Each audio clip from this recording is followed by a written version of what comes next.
So I think Trump doesn't know about Greenlandic people. We don't really value cash and Kardashian lips and fake boobs and stuff like that very highly. Actually, you cannot even own land in Greenland. You can get an allotment for your house and then you own the house on top of the land.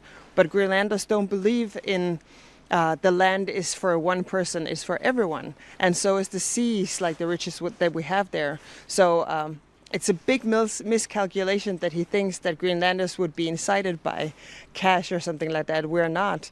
And even if you were to say like $100,000 per person or something like that, we wouldn't give up free healthcare. We wouldn't give up free education.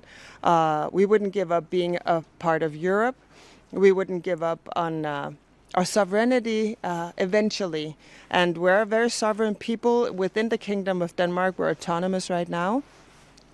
We do not want to be rich like the Americans are. See how greedy they are. They're even trying to shoot their friends or invade their friends just for greed. And we know that there's minerals and oils possibly in our underground, and that's worth so much more even than that.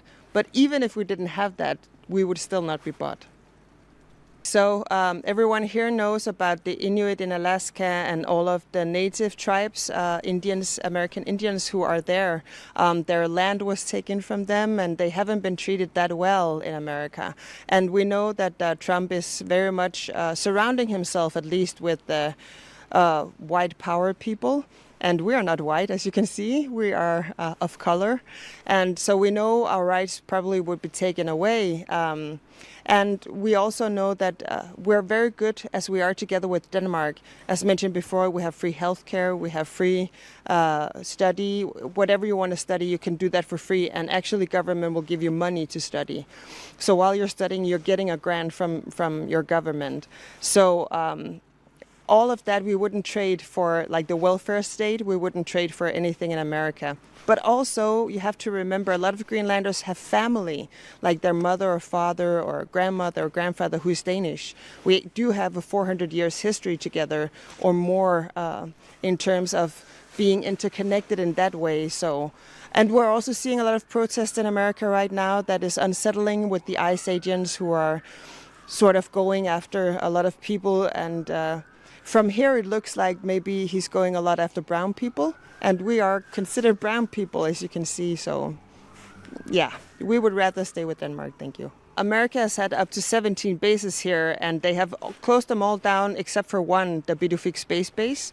And America could amp up the base presence, their military presence, and even their military capabilities here all they wanted to. So that is not the argument. And of course, everyone in Greenland knows this. We may not be many, but we read, we're educated, and we know about the news of the world, right? Especially regarding our own country.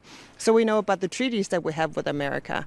This is very much akin to when you have a dog sledge team, when he's using that analogy, and one of the dogs all of a sudden turns around and bites you. You have to take it out of the kennel. You have to take it outside and shoot it. Of course, we're not going to shoot Americans. We're peaceful people, but you cannot trust that dog anymore forever. America has 10,000 soldiers who are for combat in Arctic society. Finland alone has 35,000. We also could impose if we wanted to escalate stuff, we could also impose like dropping all American Treasury bonds, right? That would hurt. We also have, when you look at France and Canada and all of the allies that are coming to our rush right now, a very big arsenal actually of soldiers and of weapons especially. I mean, America had to borrow Denmark's warship for Arctic seas. So, I mean, it's not a given that America would win here.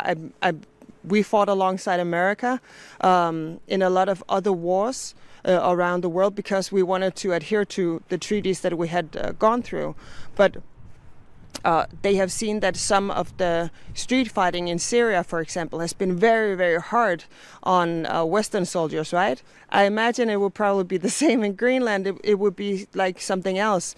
So I wouldn't laugh it off, but of course nobody wants war and nobody wants to be invaded. Of course there are bad chapters with Denmark and Greenland because we have a 400-year history. But actually I also saw a YouTube video that kind of emerged recently that said American soldiers were very bad to some of our people here too in Arsuk, which is a small settlement in here. Some of the elders that remember them also said, well, those guys were really not that good. So it really doesn't matter what happened between Denmark and Greenland. We'll figure that out. Denmark and Greenland is fine as we are.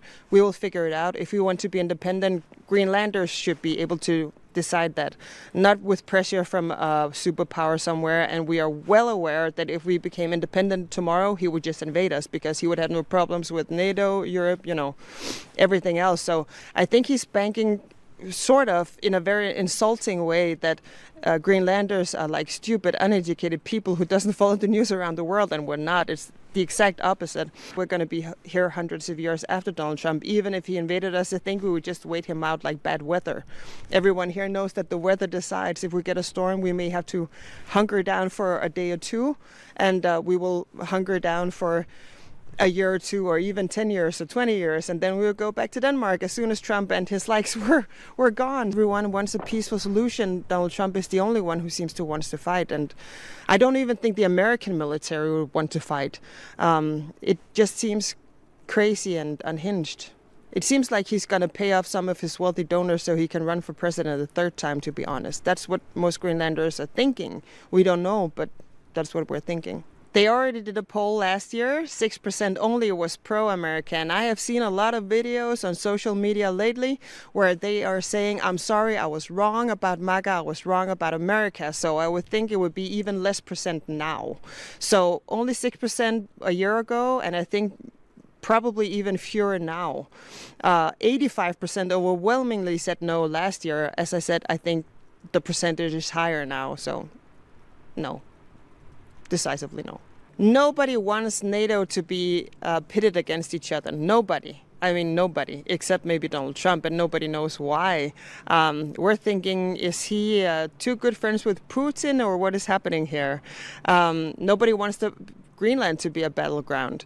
But we have seen a lot of nations kind of step up, and as I mentioned, they're trying to do the last friendly gesture towards America, as well as displaying we do actually have military capabilities. We still want to be friends. But as you saw today, the Canadian Prime Minister, he went to China to try and make new relations. So if Donald Trump wants a new world order, okay, then that's what he's going to get. 74% of Americans, ordinary Americans, do not want to invade Greenland.